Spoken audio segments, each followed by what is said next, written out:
Make sure to like and subscribe and hit the notification bell to receive helpful tips on how to relieve pain. If you have any questions, put it in the comment section down below. Hello everyone, welcome. This is Dr. Jacobs. In this video, I'm gonna go over how to stop tennis elbow pain. So before we do that, we need to understand what is tennis elbow, the symptoms and risk factor for tennis elbow, and by understanding that, it will make sense how to stop it. So first, what is a tennis elbow? So it's damage to the extensor carpi radialis, and it's basically usually on this area on the outside of your elbow, the outer part of your elbow. And as you see in the image here, you start to see inflammation and kind of tear in this area. So you start to feel pain, especially when you stretch or straighten your elbow, and the pain radiated to your forearm. So, and that's typically the difference between tennis elbow and the golfer elbow is usually the opposite side. And you can see it here in the image. It's very, there's a lot of muscles that could be involved and be affected by the tennis elbow. As you see here, this is usually the area, the outside of your elbow that could have the damage. So the symptoms, it's pain in the outer side. You start to have weaknesses in your elbow and your wrist when you bend your elbow and your wrist. And you start to feel difficulty with like open a knot, holding a cup or shake hands or grabbing on objects. The pain is also with resistant extension. So if someone resists you here, that's usually one of the tests we do in physical therapy to resist the wrist extensors, and that's usually cause or stimulate the pain. So, and the pain actually also with the passive flexion stretch. So the causes of tennis elbow is doing a lot of backstrokes with poor body mechanic, or not warming up enough, or overtraining. Of course, it's also happened with certain occupation like painting or painters, driving a screw. If you overdo it, you do it a lot, that could cause trigger or actually cause damage to the outer side of your elbow. Repetitive computer mouse movement, cutting up food, or plumbing. So that's basically, it's a lot of like repetitive motion that requires turning this way or doing the strokes. Those are the motion that usually cause it or trigger it, because you overdid it or you did not warm up enough that trigger it. So there's certain risk factor that increase your chance of having this issue. Of course, occupation, as I mentioned before, repetition of the wrist and arm motion, like painters, carpenter, plumbers, of course, with the sports injury, and it's very common for adults between age 30 to 50. So it's actually could be prevented very easily when you are conscious with the movement you do and don't overdo it and stop those movements. But there is other tips that's more important to really implement. Make sure you watch this video to the end to really know how to address it properly. So how to treat the tennis elbow? Before we answer this question, we need to understand what happened internally and the normal healing cycle. If we understand the normal sequence of healing cycle, what happened in each stage, it will be easy to address the root cause of the problem instead of wasting our time doing treatment that does not work. And I will go over the treatment actually that doesn't work here, so you don't have to waste your time on it. So healing cycle, I'm gonna go over external paper cut for visualization, but the same process happened internally from accident, trauma, poor posture, poor body mechanic, from tennis elbow.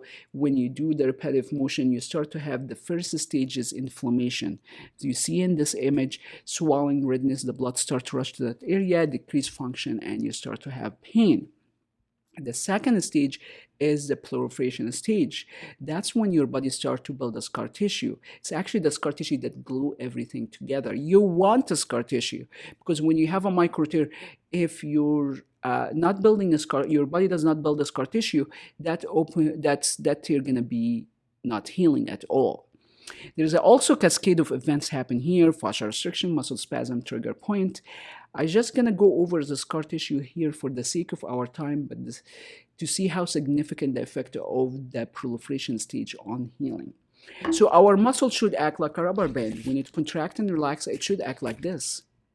So when you have a scar tissue, it's like you have a knot in the rubber band. So when your muscle contracts, it will not stretch much. And that's actually what's gonna cause a lot of issues in the elbow area, and especially when you stretch, you're gonna pull more on that. So perfect scenario, actually, during the maturation stage, the body actually should get rid of the scar tissue, clear up everything on the proliferation and the inflammation. That could take days, weeks, months, or years. As we get older, this process speed decreases significantly. And if you have chronic plantar fasciitis and you start to palpate, you're probably going to feel a lot of those scar tissue and fascia restrictions. We need the scar tissue, we need the fascia system, but if you have too much scar tissue, that's in the way of everything and limited your range of motion and stimulate your pain. So you can see in this image the difference between, okay, I'm fixing the camera. So the difference between the tissue before injury and after injury. So the first image here, you can see that the tissue, the muscle, like very nice and smooth, clean. And when you start to have injury, you start to have cut like this, a micro tear, the second image. Your body has to build the scar tissue. That's the glue that keeps things together. And the last image, the problem is if you have too much glue that make everything stick together, it prevents the tissue from contracting, from the muscle to contract. That's the issue. If you have that chronic tennis elbow for a long time, you're probably going back and forth between inflammation and proliferation. So to address the root cause of the problem, we need to work on inflammation and proliferation at the same time, especially if you have chronic tennis elbow. So what kind of treatment that's available out there? And I will explain why these not effective in relation to the normal healing cycle. So first, ice and heat. Heat will increase more the swelling. We don't want that. For the ice, it's temporarily going to decrease the inflammation for a half an hour to an hour, but it's not a permanent solution. Electrical stimulation is temporary pain relief, does not really do anything to the inflammation or the proliferation. Foam roller. So if you have inflammation in your elbow and you keep rubbing it with the foam roller, there's a chance of increase that inflammation. And in the next slides, I will go over the different layers of fascia, and it will make a lot of sense why foam roller is not gonna work. But based on the studies, foam roller does not provide long-term result or improve function. So don't waste your time on it. So massage. And you will see in the next slides why massage doesn't work to break scar tissue or fascia restriction, because it's impossible mechanically with the knuckle or the elbow or the hand to go deep to targeting the tissue that's injured or have the scar tissue. So stretching, I personally do not give it to my patient. There is very high chance you might increase your injury with the stretching. And thinking about this way, you have a micro tear and inflammation. If you continue to stretch it, it's gonna snap. You can cause more tear. And actually, based on the study, stretching will cause more inflammation. So that's why I avoid the stretching. Strength exercises, we always do the exercise after addressing the problem, which inflammation, proliferation. If you do the exercises while you're inflamed, you're gonna inflame it more. So we need to do exercises, but on the right time, not acute stage, because it's gonna make it worse. So how to really address the root cause of the problem? So we have to think about from inflammation perspective and proliferation perspective. So for inflammation, what you can do at home? Well, first of all, you need to avoid the motion that's actually aggravated, so to give it time to heal. So if you have tennis elbow, acute tennis elbow for, you just need 3 to 5 days. Take it easy. Don't do the motion that's aggravated. And if you are healthy, your body should recover by itself. If you have chronic inflammation, moderate to severe, we have to intervene to decrease that inflammation to really help your body transition from inflammation to proliferation to maturation stage. So what I personally do is I use a MagnaHeal. It's a wearable belt that the magnetic field is about 3 inches. So it can be penetrating the body 3 inches depth to really go deep to decrease the inflammation. So if your diet is fine, the MagnaHeal should be work very well without any issue. But if you are eating inflammatory food, that's also gonna slow down your healing. And I covered the inflammatory food and anti-inflammatory diet in other videos. The other important thing that overlooked by a lot of healthcare provider, if you have vitamins, mineral, hormonal imbalance, that will slow your normal body healing process. So if you have magnesium deficiency, B deficiency, or D deficiency, for example, the MagnaHeal will not gonna replace that deficiency. We need to introduce those nutrients in high dosage to replenish those deficiencies. How to do that?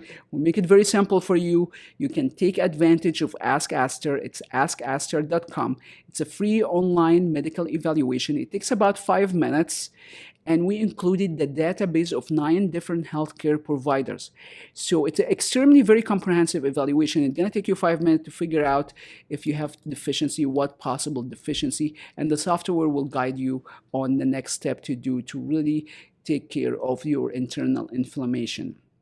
So the second thing we need to work on is, as we see it here in this image, is the proliferation stage. So we're gonna divide it to scar tissue, trigger points, fascia restriction. So what I do to break down the scar tissue, I use the A3 tool to really work on the superficial scar tissue, and with the A5 to really get deep in the elbow to work on the scar tissue and trigger point. As you see, this is pointy. The knuckle and the hand of the therapist is very thick that it's impossible mechanically to go deep to release the tissue. And if you don't go deep and have mechanical force deep in the restricted tissue, it's impossible actually to release it. That's why massage does not work. The foam roller does not work to break it down. So the other thing that I want to go over very quickly, and I have videos cover the scar tissue in detail, trigger point, and fascia restriction, but I want you to understand these briefly here so it will make sense for the treatment protocol, the fascia system. And this is one of the overlooked by a lot of healthcare providers, how to treat this, because currently, before I invented those tools, the treatment actually shows temporary pain relief. There's not a long term. So fascia release. So to simplify it, fascia system, it's like the superficial layer of the fascia. It's like a wrapping the entire body. There's deep layer wrapping the individual muscles and fibers. So you see it here in the image, the white web tissue. That's look like it's actually the fascia layer, and you can see it here in the cadaver. So to make it complicated, but the treatment is extremely simple. So we have 2 big categories of fascia, the superficial layer wrapping everything, and we have the deep layer, which is divided to 4 subcategories: apparatic fascia, epimysin, premiysin, and endomysin. To make it complicated and to show you how it's impossible for massage and foam roller to really release those, each layer have 2 to 3 sub layers. Like the superficial layer has 3 sub layers on the top of each other. So if you don't have proper training, or you don't know how to release each layer with the hand, it's impossible even to go that deep to release it. So that's what makes it complicated, but the treatment very simple. And you can see it in this image. The white tissue here, that's the epimysin that's wrapping the entire muscle, and you have the premiysin that's wrapping a bundle of fibers here, and you have individually each fiber wrapped with the endomysin. So we have to address all of these areas simultaneously, because when you start to have a scar tissue in the tennis elbow, it sticks all these layers together. So if you break the scar tissue and you don't release the fascia, you're really not really addressing the whole system. You're just doing part of it, which is not gonna get the best result. So what I do is I use the A1 tool to release superficial fascia layer and the first deep fascia layer, and then I'll show it to you here. And then I will use the A5 tool to really go deep to release the deep fascia layer in those area. So to conclude the treatment, what we should do, first thing, you really have to stop the repetitive motion that aggravated. The one I went over as a risk factors, you really need to avoid these until it's healed. If your body does not heal in 3-5 days, that's mean you have moderate to severe inflammation, and you have to work on the inflammation and proliferation simultaneously, because it's never inflammation by itself. You could have it in proliferation by itself and minor inflammation, and your body gonna heal very quick. To work on the inflammation stage, work in using MagnaHeal, anti-inflammatory diet, restore deficiency so your body will heal fast, and simultaneously we have to break the scar tissue, release the fascia restriction and the trigger point. And that's basically the protocol to stop tennis elbow pain. So if you have any question, leave it in the comment below. I will see you soon in the next video.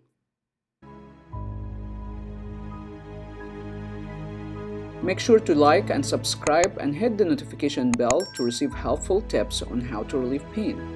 If you have any questions, put it in the comment section down below or go to asterinstitute.com.